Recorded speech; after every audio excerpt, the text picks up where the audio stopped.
중간에 뜻이 변하고 저거 봐봐. 그건 사실은 그대로 마찬가지예요. 유대인들도 히브리어를 고사하다가 언제 헬라어 성경이 나왔냐면 그리스 시대에 유대 젊은이들이 그 헬레니즘에 반해가지고 히브리어를 잊어버려요. 그래서 헬라어만 아는 거야, 그리스어만. 그래서 유대 원로들이 고민하다가 저놈들한테 성경을 가르쳐야겠는데 히브리어를 모르니. 그래서 할 수 없이 헬라어 성경을 만든 거예요. 근데 자기 그 젊은 애들 그것을 가르치고. 근데 코란은 지금도 아랍어 이해 거로 번역되는 걸 아랍어 많이 본다고. 그러면서 코란은 유대교나 기독교 경전 중에 일부를 인정하는 게 있어요. 왜?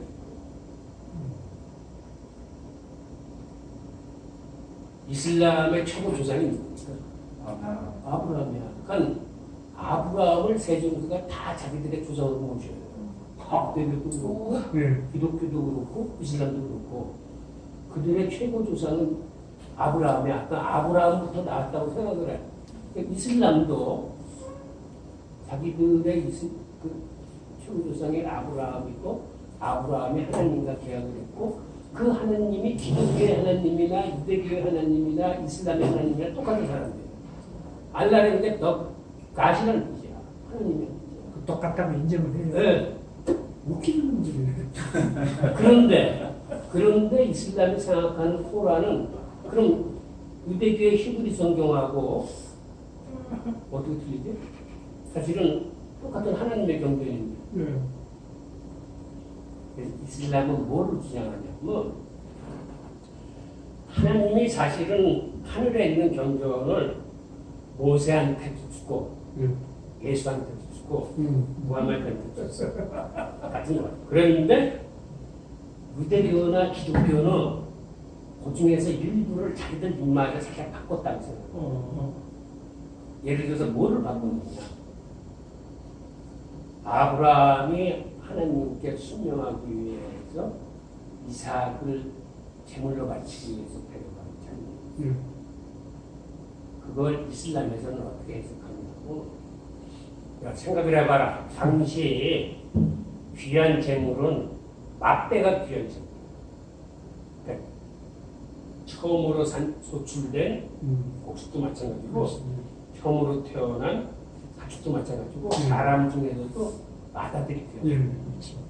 그러면 하나님한테 제물을 드릴 때 귀한 마다들을 데려갔지, 즉 이스마엘을 데리고 갔는데 유대인 놈들이 자기들 입맛에 맞게 이삭으로 살짝 바꿔쳐놨다는 거야. 그래서 그런 부분을 인정을 하지 않는 거야. 그래서 마지막 순수하게 변질되지 않는 경전을 자기네들 코란이라고. 유대인들이나 기독교인들은 제가 지들 입맛에 맞게 진짜 변형시켜놨기 때문에 그게 이슬람교겠죠. 그 이스마엘은 본처 자식도 아니고 처리 자식. 이슬람은 그렇게 생각하지 않죠. 이스마엘이 큰아들이죠. 사가리 본처죠. 그러니까 그거는 유대교나 기독교의 생각이지. 사라한테서 난 거는 본처니까 본처 이제 적자라고 생각하는데 특히 한국적 사고는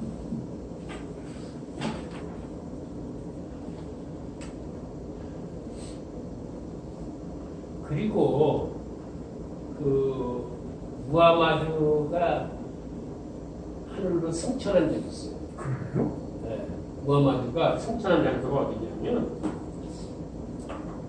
지금 예루살렘 성전 있죠. 그게 이슬람이 정복한 다음에는 이슬람의 성전으로 바뀌어져 있지만 그 자리에서 무하마드가 승천을 해서 하늘을 다녀옵니다. 근데 하늘을 가가지고 누구를 만나고 그때 가서 모세도 만나고 예수도 만나고 되게 만났어. 그래서 그 사람들이 모세나 예수를 인정하는 거예요. 그 무하마드가 승천에서 되게 만나고 왔기 때문에 그 사람들을 자기네들도 다 인정하고. 그래서 이슬람이 인정하는 경전은 뭐냐면 구약성경을 다 인정하는 게 아니라 구약성경에서 모세가 만들었다고 생각하는 모세오경, 즉 토라를 인정해요. 그 중에서 이제 이삭 부분 같은 것만 유대인들이 고쳤다고 생각하니까 이제 이런 걸 빼놓고 인정을 해요. 토라. 그 다음에 가서 예수님도 만났잖아. 그 다음에 다윗의 시편을 인정해요. 그래서 근데 예수를 그들은 신으로 인정하지 않고 무하마드와 같은 위대한 선지자를 인정을 해요. 그리고 코란에는 무하마드에 대해서 쓰여지는 거예요. 즉 사람들이 선지자를 숭배할까봐 그 코란을 만든 무하마드 목사 이 사람들은 그러니까 예수도 때 그런 식으로 인정을 합니다.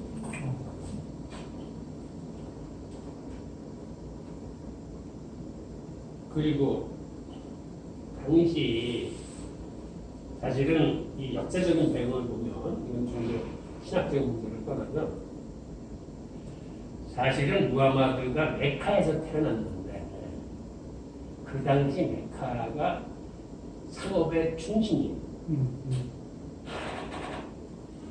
그래서 메카에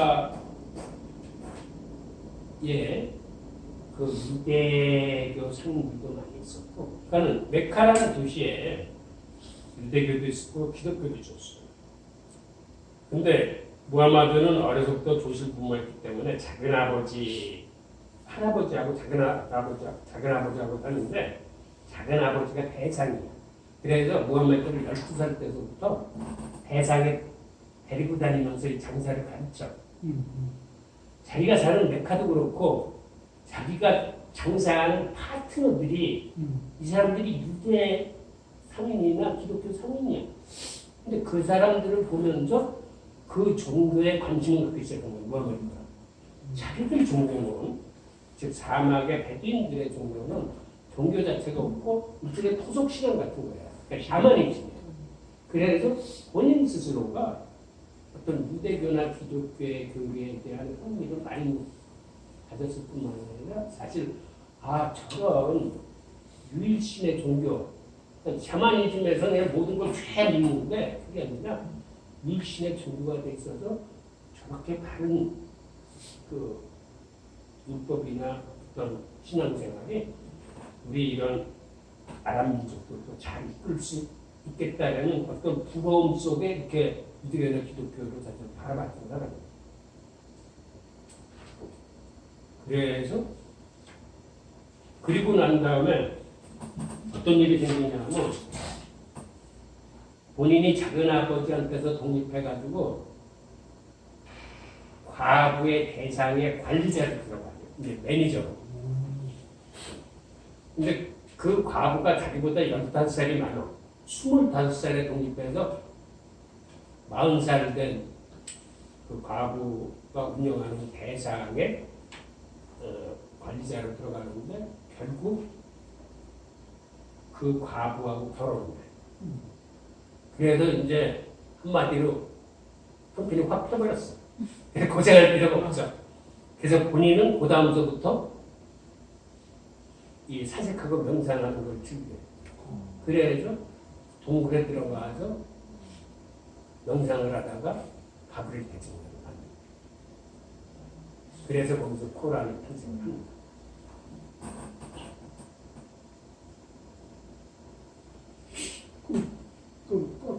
그 친구가 글을 모른다고? 왜 글을 몰라요? 그런 친구가 집사로 썼어.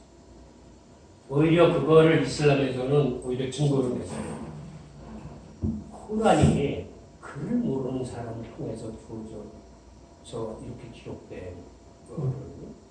그러니까 그게 인위적으로 쓰여진 게 아니라는 걸로 이슬람은 얘기해요. 이게 사람의 머리에도 인위적으로 쓰여진 말이 되게 많아. 신앙이라는 측면에서는 그래도 그렇지.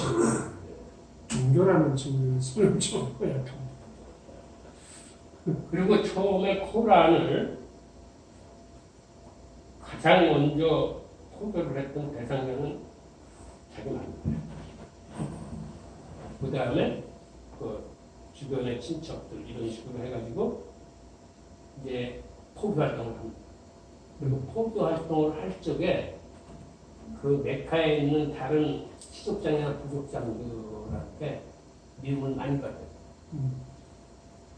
그게 뭐 이상한 소리를 해가지고 부족 간의 어떤 이 단결을 저해하고 하여튼 그 사람들 문화에는 마음에 들지 않는 거야 하는 거지. 그래서 결국은 쫓겨납니다. 그래서 본인이 이제 메디나로 이제 천도를 하는데 메디나 가서 이 교인수를 누리면서 힘을 줍니다. 그래서 나중에 메카를 점령하고 그 다음에 아라비아라는 이 일부를 점령하면서 이때서부터 사라센쟁이 탄생해요. 그리고 78년이라는 짧은 시기에 그 넓은 사라센 제국 아라비아 반도를 중심으로 위아래 옆 북부 아프리카를 통해서 이베리아 반도까지 그 큰 땅을 80년도 안 돼서 이슬람들이 만든 그 힘이 누구야? 그렇게 순식간에 강력한 제목을 그게 믿음의 힘 같아요. 믿음의 힘. 믿음의 힘도 같고요. 우선은 유대교와 기독교를 추구했는데 신정 일치 그러니까 종교 지도자가 곧 나라의 지도자. 그러니까 그 갖고 있는 종교적 신앙을 그대로 무력하고 용납시키죠. 그래서 순식간에 그들이 거대한 이슬람 제국을 합니다.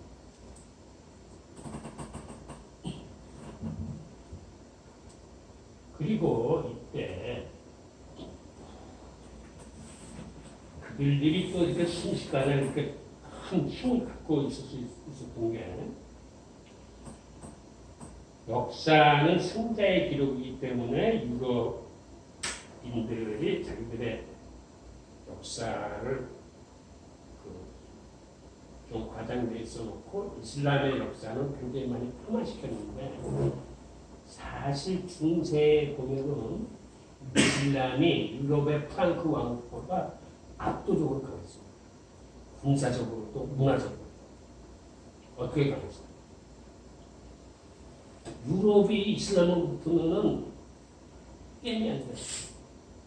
왜? 군사적으로 붙으면. 왜 게임이야?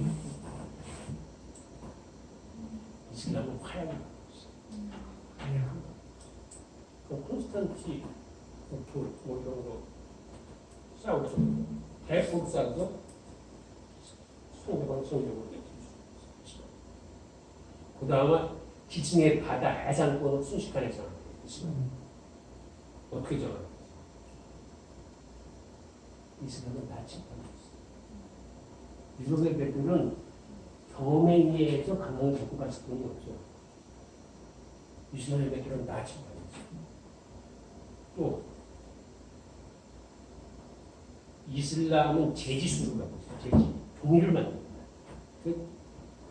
저쪽은 양 잡아서 거기다 매출 넣었는데 이 사람들은 종이에다가 모든 정보를 깨알처럼 써가지고 그걸 공유할 수 있어요. 재지수뿐만 아니라 인쇄술을 갖고 있어요. 그래서 이슬람이 문화적으로도 훨씬 유럽보다 강했습니다. 역사에서는 유럽인들이 쓴 역사이기 때문에 이슬람이 축소되어 있고 폄하되어 있지만 사실은 중세는 이슬람의 시대예요. 그래서 중세인들 스스로 자기들의 중세를 표현할 적에 잃어버린 암흑의 천년이라고 표현해요. 그 얘기는 거기는 이슬람에 비하면 정말 암흑 시대예요. 그런데 여기서 저번 시간에도 얘기했지만 화약, 나침판, 종이, 인쇄술 이거 어디서 온 거예요? 이거 다 동양에서 온 거예요. 예. 동양이 압도적으로 그것을 가르쳐요. 그것의 영향을 받아들인 이슬람이 유럽에 대한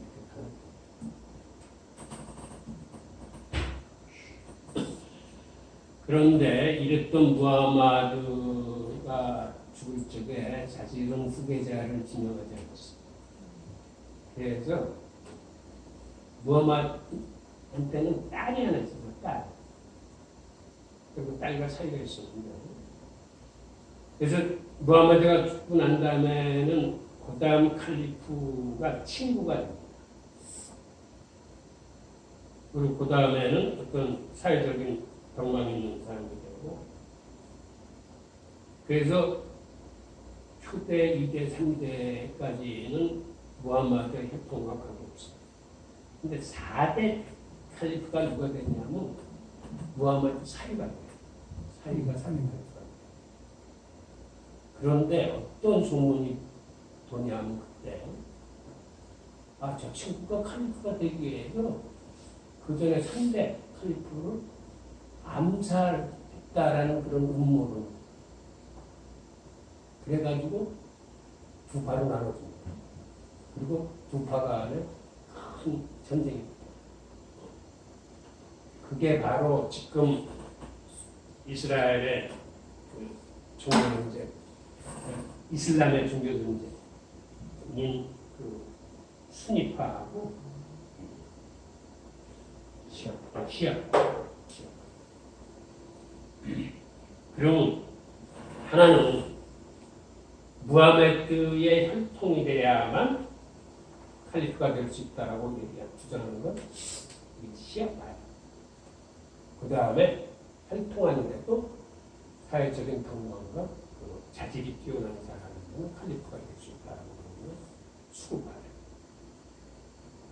그러면 지금 이 비중은 어느 정도예요? 혈통? 이시요? 순위파가 사실은 거의 85%. 시아파는 15%냐. 시아파의 종주, 순위파의 종주국은 지금 사우디아라비아를 중심으로 한 세력이고, 시아파는 이란과 이라크. 이라크는 사실은 시아파가 더 많음에도 그간 순위파가 독재적으로 이렇게 정권을 잡고 있었어요. 이란은 좀 순수하게 시아파. 그래서 그 아랍 세계를 이해하려면 사우디와 이란의 어떤 대립, 두 종국가.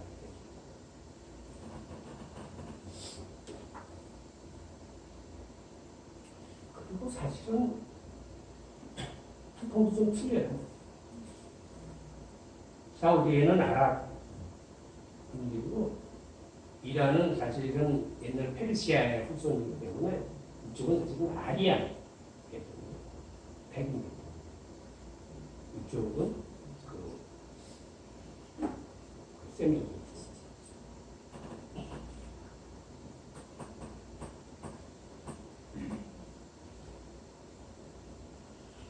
그리고 나중에 셀주크 투르크가 등장하면서 사실은 중동의 이슬람 세력은 망합니다.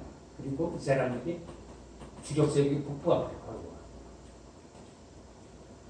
이렇게 오면서 우선 그 전에 칼리프의 어떤 직할 체제가 무너지면서 북부아프리카에서 스스로 칼리프를 세워.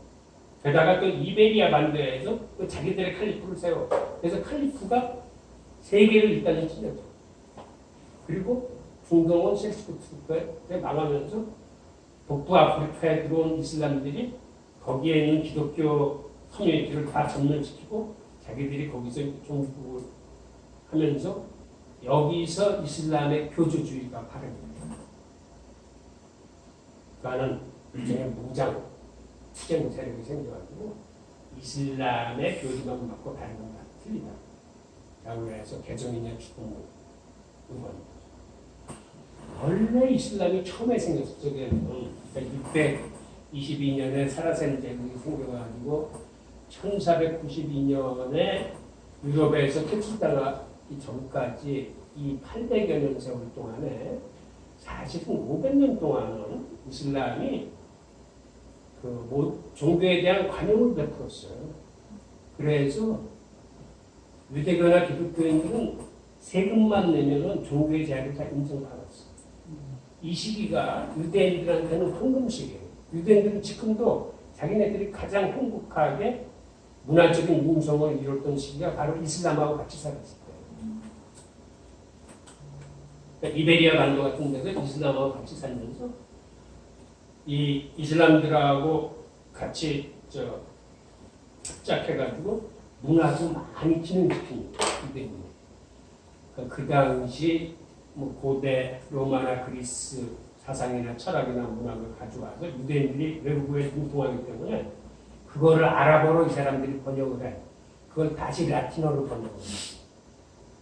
그래서 르네상스는 유대인이 이 중간 자리를 맡아서 그런 걸 번역하지 않았으면 사실은 오기 힘들었어요. 그렇게 잘 지내고 있었는데 그럼 문제서부터 이슬람하고 적용되느냐면 12세기 초에 북아프리카에서 발행한 교주주의가 이베리아를 침입해. 그래가지고 이베리아에 있는 유대인들한테 죽음이냐 이슬람이냐를 선택을 강요하면서 정말 죽음이 있습니다. 그렇게 학살. 그때 유대인들이 구에 있는 스페인하고 도망가요. 그래서 그때 이베리아 반도의 이슬람 세계의 상권이 붕괴돼요. 그리고 이슬람은 그때부터 힘이 약화되고 북쪽에 있는 스페인 왕국이 그때부터 경제적으로 부흥합니다. 그게 거의 한 350년 동안 그 스페인 왕국이 내실을 다지면서 커집니다. 그리고 1492년에 유럽에서 비로소 이슬람을 몰아내면서 기독교가 그때서부터 이슬람의 우위에 서기 시작해요. 그러니까 그 전까지 1492년 전까지는 이슬람이 우월한 세계였어요. 그래서 이거를 세계사적으로 그거를 그 시대를 나누는 부분이 1492년이 바로 근대 시대입니다. 1492년에 큰 사건 세 가지가 있어요. 뭐예요? 그러니까 우리가 고대하고 중세를 나눈 분기점은 어디입니까? 서로마 제국이 망했던 시기가 바로 고대의 끝이야. 그게 중세의 시작이다. 그때 왜 이렇게 나눠진다고 그랬죠? 왜 서로마 제국이 망했어? 가장 중요한 건 통화가 붕괴돼서 말했어요. 즉, 운전에다 몰래 구리를 집어넣어서 이렇게 돈을 팽창시키다가 나중에는 구리가 너무 많이 들어가는 통에 일반인들이 운전을 받지 않아. 더 이상. 그래서 통화 제도가 붕괴되면서 시장이 붕괴돼. 그래서 다 문물교환 경제로 돌아서면서 도시 사람들이 이제 더 이상 도시에 못 살기 때문에 다 시골로 내려가서 영주의 장원에 귀속대에서 농사를 지으면서 중세 장원제도가 생깁니다. 그리고 모든 문화나 도시의 이런 것들이 다 어둠 속에 다 사라져. 그래서 아무 게 중요해요. 그래서 그 분기점은 서로마 저기 망한 시점 이후로 중세라고 해요. 그러니까 중세는 고대에 비해서 문화적으로 훨씬 후퇴한 시기가 중세. 근데 중세와 근대를 나누는 건 바로 1492년 이 시기예요. 그때 세 가지가 큰 변화가 있는데 이베리아 반도에서 스페인 왕국이 통일을 하면서 완전히 이슬람 세력을 유럽 밖으로 쫓아버린 거야. 그래서 기독교가 우위를 좀 하고 이 시기에 콜럼버스가 신대륙을 발견해요. 또 같은 해에 스페인 왕국에서 기독교 국가임을 천명하면서 이슬람과 유대인들을 추방해요. 이슬람과 유대인들을 추방해요. 생각. 그리고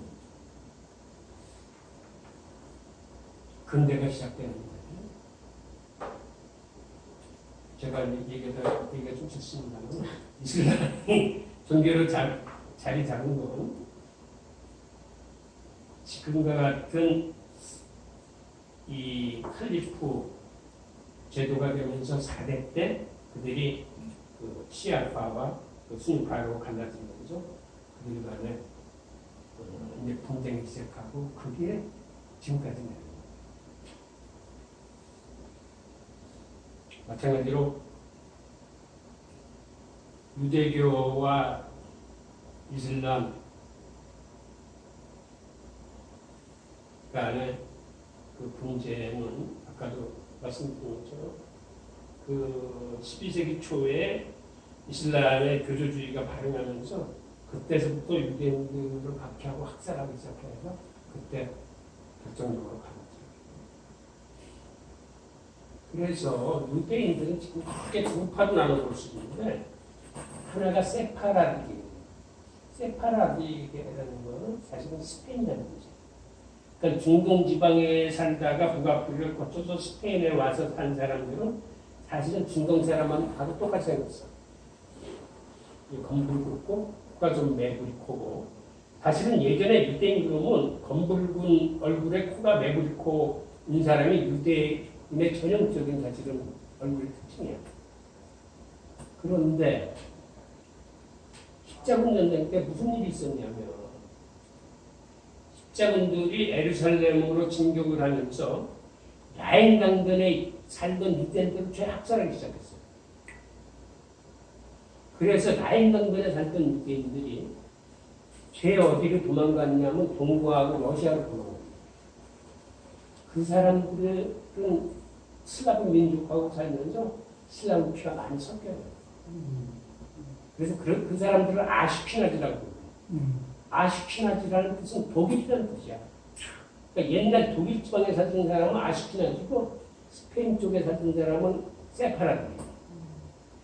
이스라엘은 그래도 이 비중이 비슷해. 세파라디가 한 40% 되고 아슈케나즈가 한 60% 돼. 근데 얼굴 형태가 틀려. 세파라디는 중동 사람처럼 생겼고 아슈케나즈는 슬라브하고 피가 섞이면서 이 사람들은 백인처럼 생겼어. 나중에 미국으로 이민 온 유대인들은 대부분 러시아와 동부에서 20세기 초에 대량으로 이민 온 사람들이에요. 그래서 미국 유대인은 거의 95%가 아슈케나즈야. 그래서 미국의 유대인을 보면 죄 백인처럼 생겼어요. 그런데 이스라엘에 가보면 거기는 중동계처럼 생긴 사람하고 그 백인계처럼 생긴 사람이 한 4대1 정도 된다고. 이번에 이스라엘 누가 나와서 발표하는 거 가봤더니 그 사람은 완전히 세파라디였구만. 얼굴이 완전히 중동 사람들이 이렇게 막 있고 딱 보니까 알겠죠. 근데 대사나 다른 사람들은 또 완전히 되게. 그래서 유대인은 사실은 혈통 가지고 그거는 아니고 종교, 유대교를 믿으면 돼. 그러니까 옛날에 아프리카에 들어간 사람들, 에티오피아에 보면 그 사람들은 팽피를 받았고 중국에 가서 오래 산 유대인들은 옛날에 개봉이나 이런 데 유대인 큰 문제가 있을 때 그 사람들 후손들은 또 완전 중추라고 생각해요.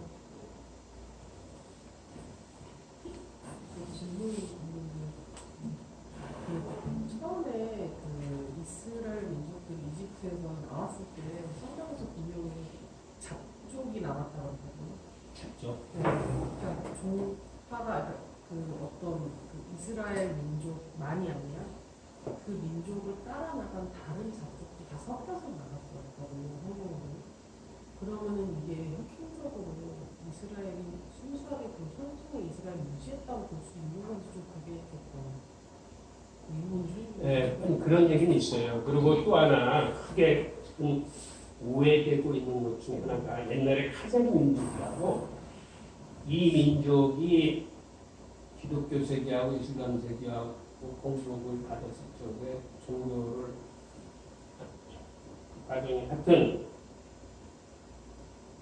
그 종족 전체가 유대교로 개종을 합니다. 결과적으로. 그래서 일부는 어떤 얘기가 있었냐면 지금의 그 아스키나지는 사실은 카자리족들의 후손들이다 라는 이야기가 있었고 실제로 유대인 학자 중에 그 학설을 주장하는 학자가 있었어요.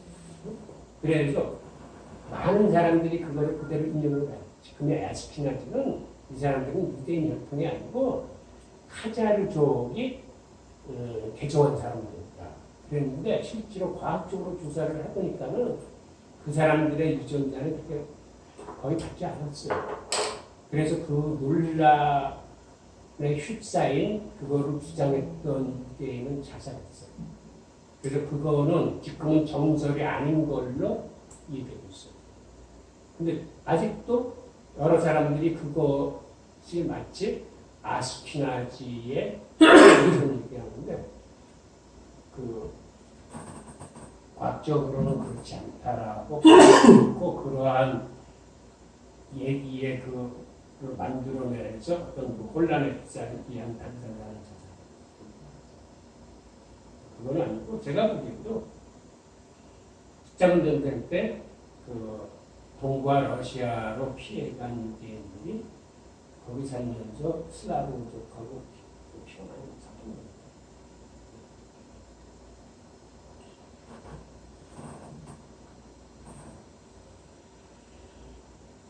우선 그 세종교 간의 같은 점을 보죠.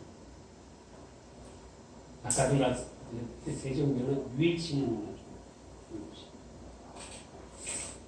그리고 세종교의 뿌리가 구약성경. 구약성경은 세종교가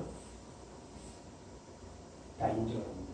특히 이슬람은 토라 부분하고 다윗의 시편 쪽을 인정합니다. 그 다음에 세종교가 같이 인정하는 교리는 부활과 최후이십니다. 그리고 다른 요소들은 사실은 논쟁 중이거나 서로 설이 다른 것들이 많아요. 특히 우리 기독교에서 얘기하는 어떤 성과학의 이분법적인 대립, 천국과 지옥, 그 다음에 천사와 악마,